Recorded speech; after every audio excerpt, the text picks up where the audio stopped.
অনেক বছর আগে যখন ইসলামের দাওয়াত নতুন ছড়াচ্ছিল, একজন সাহাবী দীর্ঘ সফরে বের হন। তিনি যাচ্ছিলেন একটি দূর শহরে ইসলাম প্রচার করতে। একদিন তিনি বিশাল মরুভূমি পার হচ্ছিলেন। সূর্য ছিল একদম মাথার উপরে।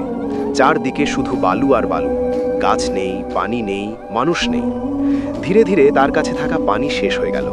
তিনি খুব তৃষ্ণার্ত হয়ে পড়লেন। শরীর দুর্বল হয়ে যাচ্ছিল, হাঁটা প্রায় অসম্ভব হয়ে গেল। সাহাবী বুঝতে পারলেন এভাবে চলতে থাকলে হয়তো তিনি আর বাঁচবেন না। তখন তিনি মরুভূমির মাঝখানে বসে পড়লেন, মাথা নিচু করে আল্লাহর কাছে দোয়া করতে লাগলেন। তিনি বললেন, হে আল্লাহ, আপনি ছাড়া আমার আর কেউ নেই। আপনি যদি সাহায্য না করেন, আমি এই মরুভূমিতেই শেষ হয়ে যাব। তিনি অনেকক্ষণ ধরে দোয়া করলেন। হঠাৎ তিনি দূরে কিছু দেখতে পেলেন।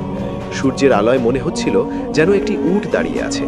প্রথমে তিনি ভাবলেন এটা হয়তো মরীচিকা, কিন্তু ধীরে ধীরে কাছে গিয়ে অবাক হয়ে দেখলেন সত্যিই একটি উট দাঁড়িয়ে আছে। উটের পিঠে ঝুলছে পানির মশক। সাহাবী দ্রুত গিয়ে পানি খেলেন, তৃষ্ণা মিটল। তিনি আল্লাহর শুকরিয়া আদায় করলেন। এরপর সেই উট নিয়ে নিকটবর্তী বসতিতে পৌঁছালেন। সেখানে লোকজন তাকে জিজ্ঞেস করল, আপনি এই উট কোথায় পেলেন? তিনি পুরো ঘটনা বললেন। লোকেরা বিস্মিত হয়ে গেল, কারণ সেই এলাকায় কেউ কোনো উট হারানোর খবর দেয়নি। সাহাবী তখন বুঝতে পারলেন এটা ছিল আল্লাহর পক্ষ থেকে সাহায্য। যখন একজন বান্দা সত্যিকারভাবে আল্লাহর উপর ভরসা করে, তখন আল্লাহ এমনভাবে সাহায্য করেন যা মানুষ কল্পনাও করতে পারে না।